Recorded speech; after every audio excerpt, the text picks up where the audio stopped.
হযরত উসমান রাদিয়াল্লাহু তাআলা আনহু কি কোরআনের মধ্যে পরিবর্তন ঘটিয়েছেন? আল্লাহ সুবহানাহু ওয়া তাআলা তো বলেছেন, ইন্না নাহনু নাযালনা যিকরা ওয়া ইন্না লাহু লাহাফিজুন।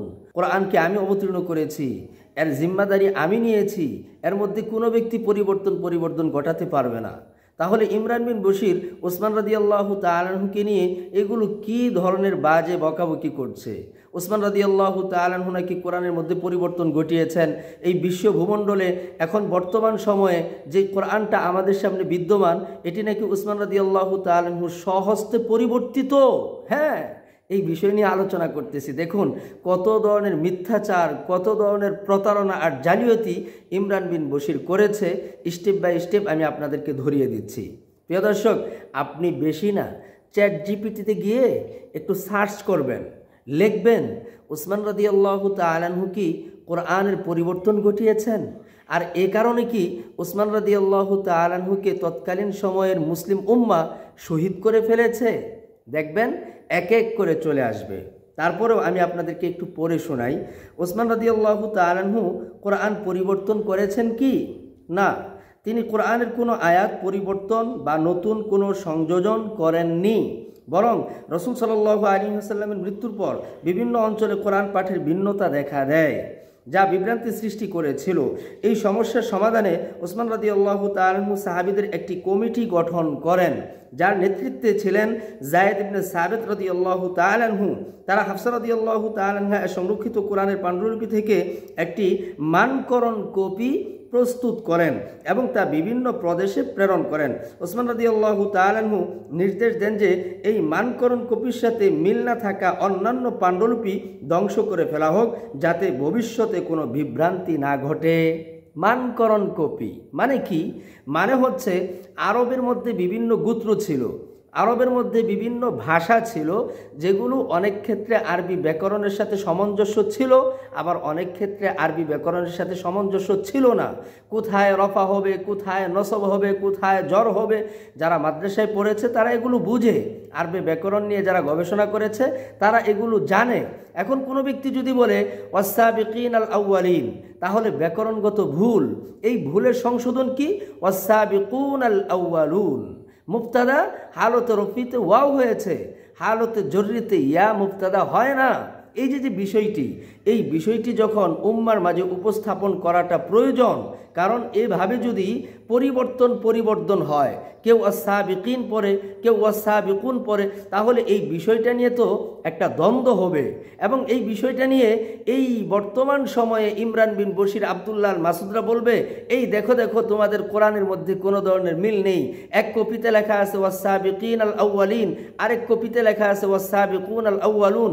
এই সুযোগ যাতে করে না থাকে, উসমান রাদিয়াল্লাহু তাআলা আনহু তাৎক্ষণিকভাবে সাহাবায়ে কেরামদের সাথে বুদ্ধি পরামর্শ করে কমিটি গঠন করে তার নেতৃত্বে হযরত যায়েদ ইবনে সাবিত রাদিয়াল্লাহু তাআলা আনহুকে রেখে কোরআনের মধ্যে আরবি ব্যাকরণ গ্রামার অনুযায়ী সামঞ্জস্যপূর্ণ একটি কপি, একটি মানকরণ উপস্থাপন করলেন।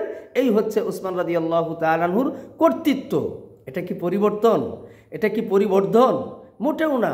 আসলে ইমরান বিন বশির পরিবর্তন কোনটা সেটা জানেই না। কোরআনের মধ্যে যদি নতুন আঙ্গিকে কোনো আয়াতে কারিমা প্রবেশ করাতেন, নতুন আঙ্গিকে যদি কোনো সূরা প্রবেশ করাতেন, তাহলে সেটাকে পরিবর্তন বলা যেত। কিন্তু উসমান রাদিয়াল্লাহু তাআলা আনহু এমনটা ঘটাননি, বরং আরবি ব্যাকরণের সাথে সামঞ্জস্যপূর্ণ যাতে হয় সেই বিষয়টি তিনি উপস্থাপন করেছেন। প্রিয় দর্শক, উসমান রাদিয়াল্লাহু তাআলা আনহুর এই কার্যকলাপটা কি সাহাবায়ে কেরাম মেনে নিয়েছিলেন? সাহাবায়ে কেরাম কি সমর্থন করেছেন? হ্যাঁ, দেখুন উসমান রাদিয়াল্লাহু তাআলা আনহুর এই উদ্যোগ সাহাবীদের মধ্যে সমর্থন পেয়েছিল। উসমান রাদিয়াল্লাহু তাআলা আনহু এর এই পদক্ষেপের ফলে কোরআন পাঠে একতা প্রতিষ্ঠিত হয় এবং ভবিষ্যতে বিভ্রান্তি রোধ করা সম্ভব হয়। অথচ এই ইমরান বিন বশির বলতেছে এই কারণে, অর্থাৎ কোরআনের মধ্যে যে একটি আরবি ব্যাকরণগত সামঞ্জস্যপূর্ণ একটি ভাবমূর্তি ফুটিয়ে তুলেছেন, এই কারণে নাকি উসমান রাদিয়াল্লাহু তাআলা আনহুকে তৎকালীন সময়ের মুসলিম উম্মাহ শহীদ পর্যন্ত করে ফেলেছে। প্রিয় দর্শক, মিথ্যাচারের তো একটা লিমিট থাকা চাই, কি বলেন? আসলে এর মাথা ঠিক নেই। কারণ যাদের কাছ থেকে টাকা পাচ্ছে তাদের পক্ষ থেকে বারংবার প্যারা আসছে, কেন তুমি ভিডিও আপলোড করছো না? যে করে হোক, যেভাবে হোক, প্রতিনিয়ত মুসলিম উম্মাকে নিয়ে, ইসলাম ধর্ম নিয়ে, মুহাম্মদ সাল্লাল্লাহু আলাইহি ওয়াসাল্লামকে নিয়ে, সাহাবায়ে কেরামকে নিয়ে, কাতিব ওয়াহিদেরকে নিয়ে, কোরআন নিয়ে মিথ্যাচার করতে থাকো যদি টাকা পেতে চাও এবং জীবনে বাঁচতে চাও। এই তো ইমরান বিন বশিরের মাথা ঠিক নেই। এখন কোথা থেকে কী ধরনের কথাবার্তা বলে মুসলিম উম্মাকে সংশয়ের মধ্যে নিমজ্জিত করবে সেগুলোর কোনো খোঁজখবর না রেখে চালিয়ে দিচ্ছে। কিন্তু মানুষ যে সচেতন এটা ইমরান বিন বশির বুঝে নাই। প্রিয় দর্শক, এবার আসি ওসমান রাদিয়াল্লাহু তাআলা আনহু এর শাহাদাতের কারণ। ওসমান রাদিয়াল্লাহু তাআলা আনহু এর হত্যার পিছনে কোরআনের মানকরণ বিষয়বস্তুটা ছিল না, তার হত্যার পিছনে বিভিন্ন রাজনৈতিক ও সামাজিক কারণ ছিল।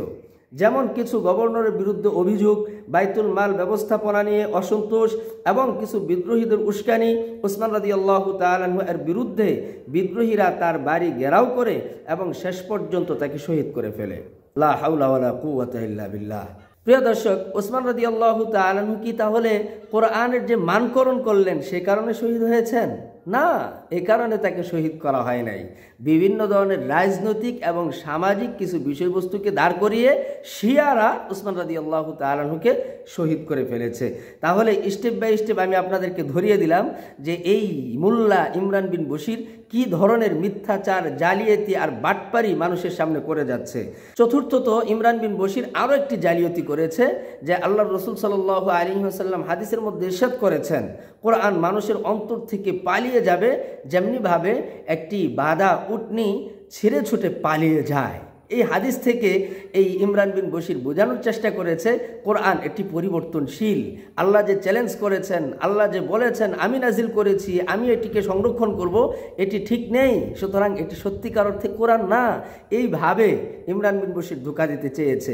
হাদিসটার যে বিষয়বস্তু এবং বাস্তবতা ইমরান বিন বশির বুঝেও মুসলিম উম্মাকে সংশয়ের মধ্যে নিমজ্জিত করতে চাচ্ছে। কারণ ওই যে টাকা পেতে হবে, জীবনের একটা মায়া আছে, বোঝেন নাই, একবারে কেলানি দিয়ে তো শেষ করে দিবে।